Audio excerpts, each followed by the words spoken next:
Readers, we are back again to continue on with our read aloud. As you can tell, I'm quite excited to get back into it again. So here we go. We are in the City of Ember, and we are currently in Chapter 5 on Night Street. So this is actually the page that we ended on, but since it's been a few days, I thought we would just review what had just happened.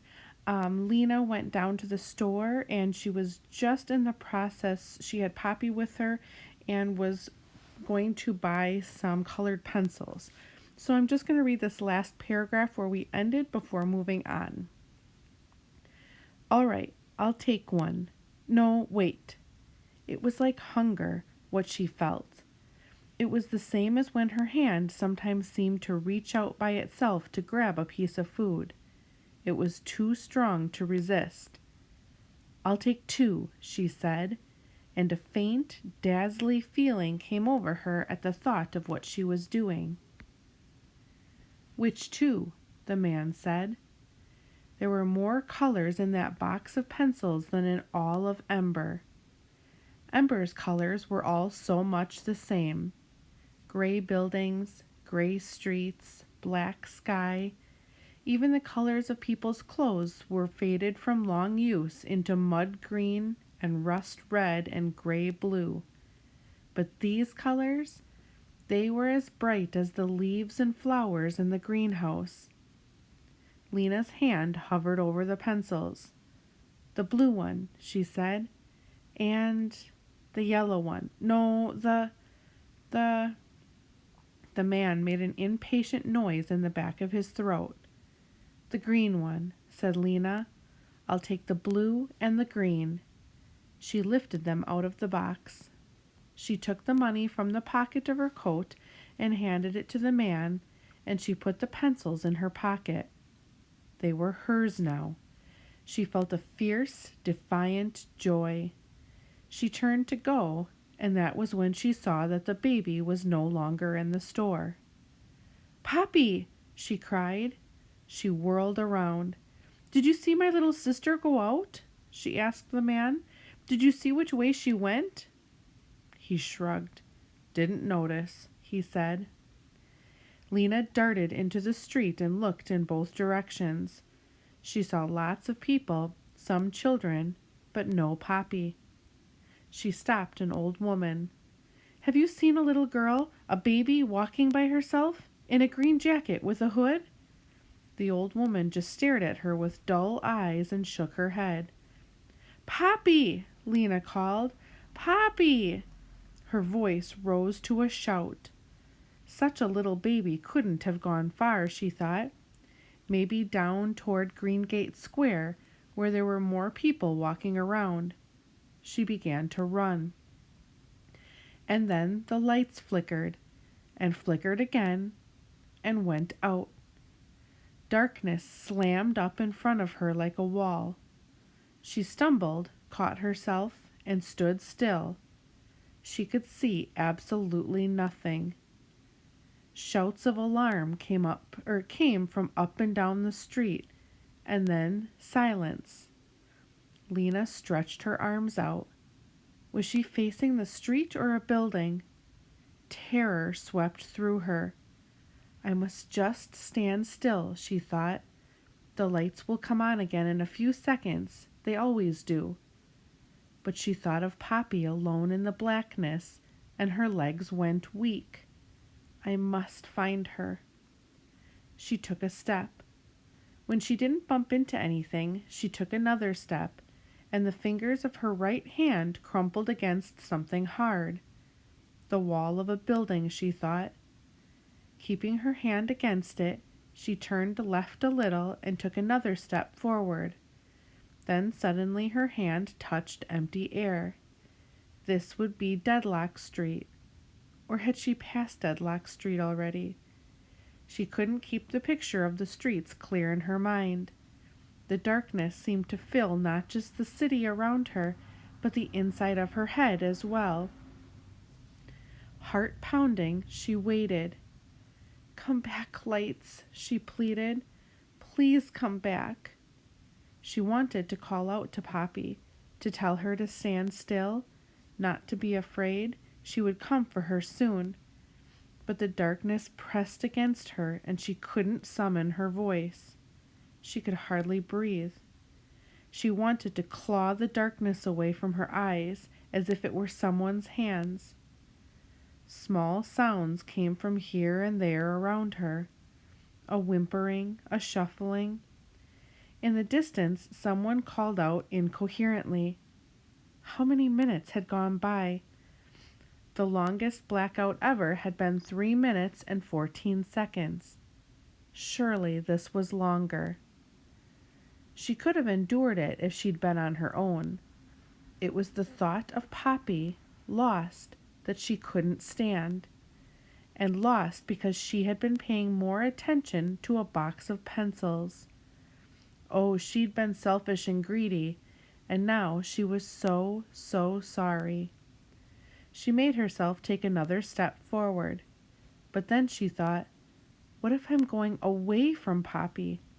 She began to tremble, and she felt the sinking and dissolving inside her that meant she was going to cry. Her legs gave way like wet paper, and she slid down until she was sitting on the street with her head on her knees. Trembling, her mind a wordless whirl of dread, she waited.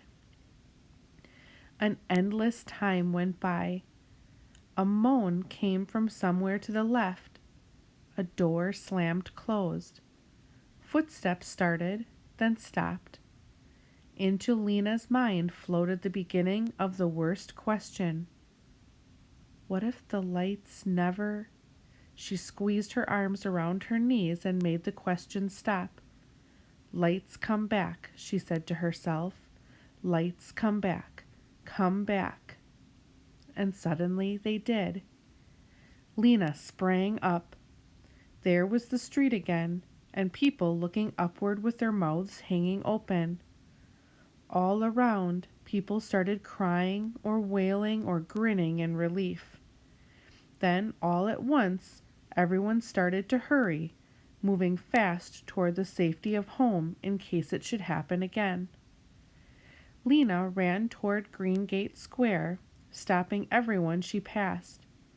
Did you see a little girl walking by herself just before the lights went out? She asked. Green jacket with a hood.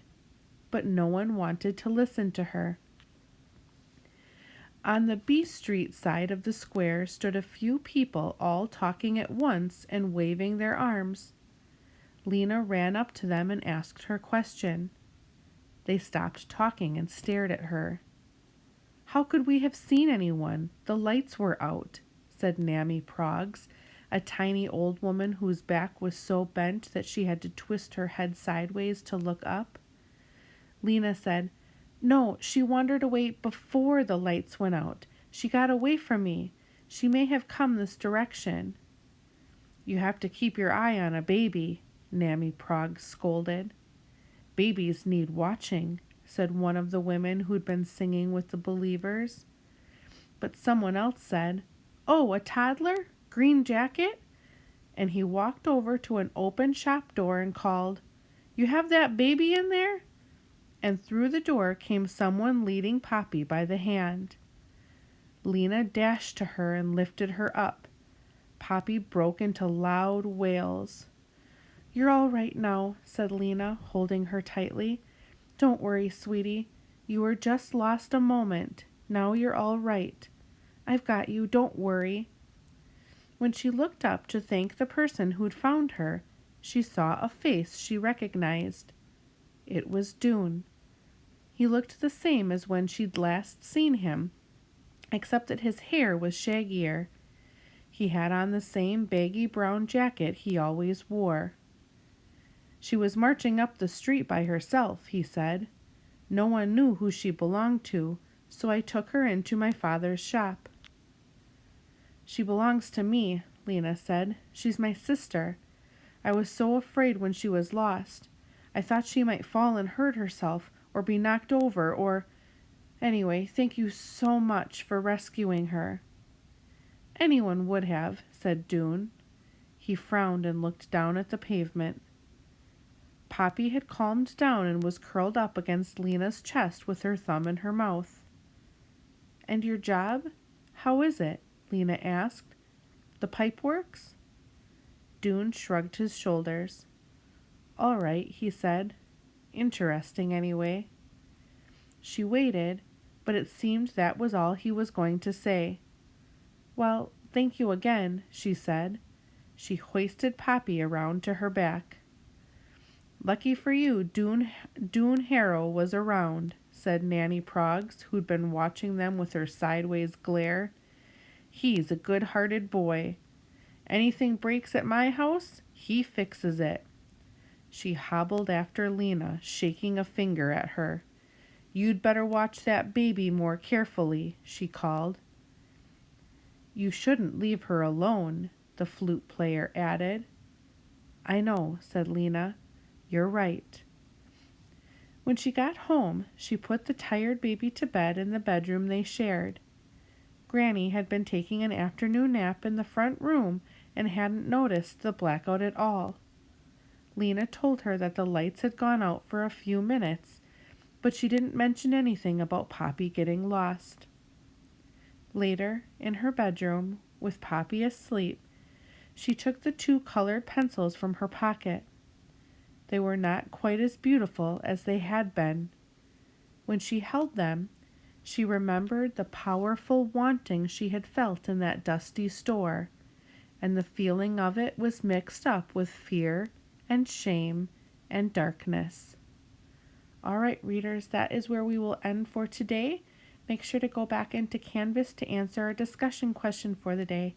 Have a great rest of your day, and I will see you soon.